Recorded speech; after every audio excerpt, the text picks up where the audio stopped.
হাই friends, মই আজি আপোনালোকক দেখাম যে এল কিক কেনেদৰে কৰে। এই এল কিকটো ডান্সৰ ষ্টেপো হয়, মানে বিবেইঙত আপোনালোকে ইউজ কৰিব পাৰে, আৰু এইটো কিকিং ষ্টাইলো হয়। গতিকে এই দেখাই দিয়াৰ আগত আপোনালোকক এটা এডভাইচ কৰিম যে এই এল কিকটো কৰিবৰ কাৰণে ফাৰ্ষ্টত মানে কাৰ্ডুল জানিব লাগিব, ওৱান হেণ্ড কাৰ্ডুল নহ'লে টু হেণ্ড কাৰ্ডুল জানিব লাগিব। গতিকে এই one hand and two hand কাৰ্ডুলটো আপোনালোকে ফাৰ্ষ্ট শিকি লওক। গতিকে মই ডেছক্ৰিপশ্যনত লিংক দি দিম, তাৰ পৰা আপোনালোকে এই one hand and two hand কাৰ্ডুলটো তাৰ পৰা আপোনালোকে চেক কৰি লওক। তাৰপিছত আহক এই এল কিকটো কৰিবৰ কাৰণে।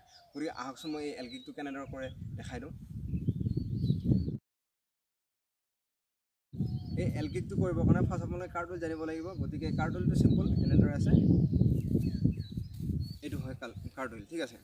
এই কাৰ্ডুলটোকে আমি এতিয়া কি কৰিম, হাফ কৰিম, সম্পূৰ্ণ নকৰোঁ, এই হাফ কৰিম এনেদৰে, ঠিক আছে।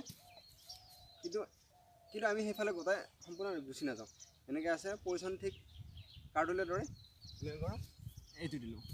এতিয়া ওৱান হেণ্ড এইখনত প্ৰেছাৰ দি কৰিব লাগিব।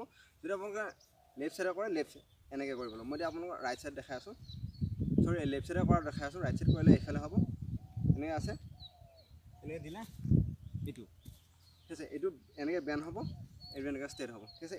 এইটো পজিশ্যন হ'ব, ঠিক আছে। এইটো এনেদৰে, আৰু এইখন হাতটো এনেকৈ আগৰ ফালে গুচি যাব। মই দেখাই চাব, এইটো এনেকৈ আছে পজিশ্যন ল'লে, ঠিক আছে। হয়তো আপোনালোকে ডাইৰেক্ট হেডৰ পৰা মানে চেলুট দিব পাৰে, এইটো এনেদৰে। ফাৰ্ষ্ট আপোনালোকৰ ইমান পাৰফেক্ট নহ'ব, গতিকে অলপ অলপকৈ প্ৰেক্টিছ কৰক। ফাৰ্ষ্ট ডাইৰেক্ট এনেকৈ কৰি নিদিব, ফাৰ্ষ্ট এনেদৰে ষ্টেণ্ড হ'ব, চাওক এনেদৰে। কাৰ্ডুলটো আহিব লাগিব, ইম্পৰ্টেণ্ট কাৰ্ডুল, এনেদৰে কৰক। আৰু যিমান পাৰে সিমান বেণ্ড কৰিব পাৰি, এনেদৰে, আৰু যিমান পাৰে, ঠিক আছে। ইয়াত এনেকৈ টাচ হ'ব লাগিব, আৰু ভৰিটো এনেকৈ হ'ব, এনেকৈ নহয়, ঠিক আছে। ওপৰত থাকোঁতে ভৰিটো এনেকৈ হ'ব, আৰু এইখন ভৰি এনেকৈ হ'ব, এইটো ঠিক আছে।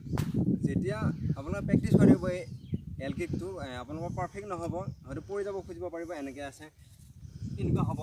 গতিকে পাৰফেক্ট কৰিবৰ কাৰণে ফাৰ্ষ্ট আপোনালোকে এনেদৰে প্ৰেক্টিছ কৰক, এনেদৰে জাষ্ট উঠিব ট্ৰাই কৰক, এনেদৰে যেনেকৈ পাৰে। আৰু চাব, যদি এইটো চাইডে কৰে এইখন ভৰি ষ্ট্ৰেট হ'ব, আৰু এইখন ভৰি বেণ্ড হ'ব, ঠিক আছে। এইটো কথা মনত ৰাখিব, যোনখন ওপৰত উঠিব এইটো ষ্ট্ৰেট হ'ব, আৰু এইটো বেণ্ড হ'ব। এনেদৰে ফাৰ্ষ্ট প্ৰেক্টিছ কৰক, এনেদৰে ফাৰ্ষ্ট অলপ অলপ প্ৰেক্টিছ কৰক, এনেদৰে। যেতিয়া আপোনালোকৰ পাৰফেক্ট হ'ব, তেতিয়াহে আপোনালোকে এনেকৈ এৰি দিব ট্ৰাই কৰিব। যদি কনফিউজ থাকে তেনেহ'লে মোক কমেণ্ট বক্সত কমেণ্ট কৰি সুধিব, মই কমেণ্টৰ ৰিপ্লাই দিবৰ কাৰণে চেষ্টা কৰিম। আই হোপ মোৰ এই ভিডিঅ'টোৰ পৰা কিবা অলপ হ'লে শিকিব পাৰিছে, কিবা অলপ নহয় বাৰু, বহুত ভালদৰে শিকিব পাৰিছে। যদি শিকিব পাৰিছে তেনেহ'লে মোৰ এই ভিডিঅ'টো লাইক কৰিব, আৰু যদি আগলৈ এনেদৰে ভিডিঅ' পাই থকা বিচাৰে তেনেহ'লে চেনেলটো ছাবস্ক্ৰাইব কৰিব, আৰু ছাবস্ক্ৰাইব কৰাৰ পিছত বেল আইকন দবাব। কিয়নো বেল আইকন দবালে এনেকুৱা হয় যে যেতিয়া মই নেক্সট ভিডিঅ' আপলোড কৰিম তেতিয়া আপোনালোকে মোৰ ন'টিফিকেশ্যন পাব, আৰু সেই ন'টিফিকেশ্যন পালে আপোনালোকে যেতিয়াই ভিডিঅ' আপলোড কৰে সেই ভিডিঅ'টো চাব পাৰিব। Thank you for watching.